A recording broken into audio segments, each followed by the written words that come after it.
Hello and welcome to Budget Innovation.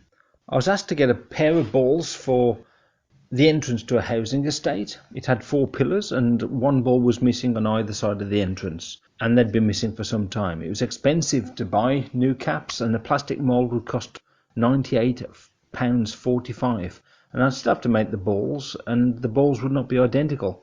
So the aim was to make a mould from one of the existing balls using a see-through popcorn container mounted to a wooden frame. I needed space around the ball, which the wooden frame ensured, and then I wrapped the ball loosely to pick out the detail, weighed down the container, and then drilled the container to inject with foam, a polyurethane expanding foam.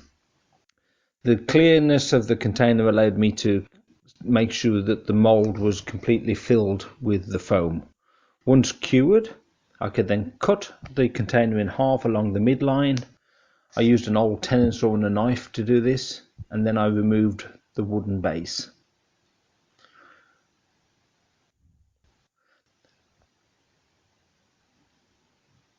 On each half of the mould, I then loosely lined them with cling film, glad wrap, and reassembled the container with cable ties and added the wooden base once again.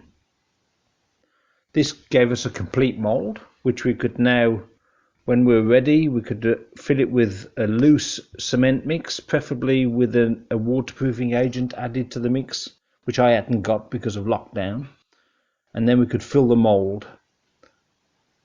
Optionally, we could add an anchor such as a long screw, which I did, and then the next day the casting would be suitably solid, but not that solid that I couldn't scrape off the rough surface, especially where the two halves of the mould joined together.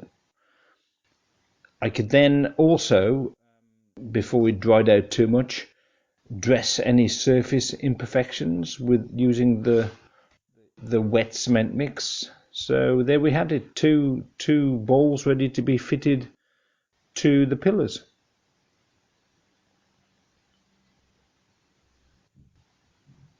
I had to prepare the pillars, of course.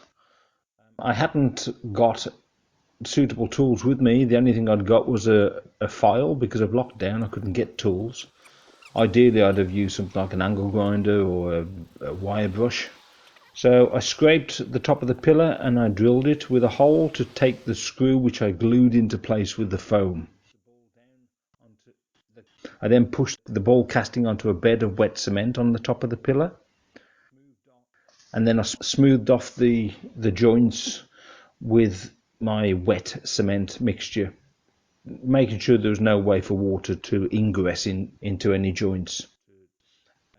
I'd paint it then when it was fully dry, and that's it, job done. And I think it looks a whole lot better than it used to with 2 balls missing. Now I think the balls are a little bit lower than the originals. I'm not really sure.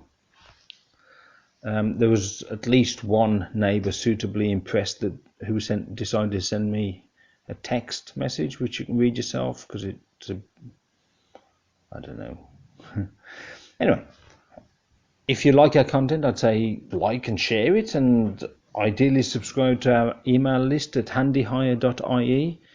As for your own projects, I'd say do plan, but then go do it without fear, and good luck.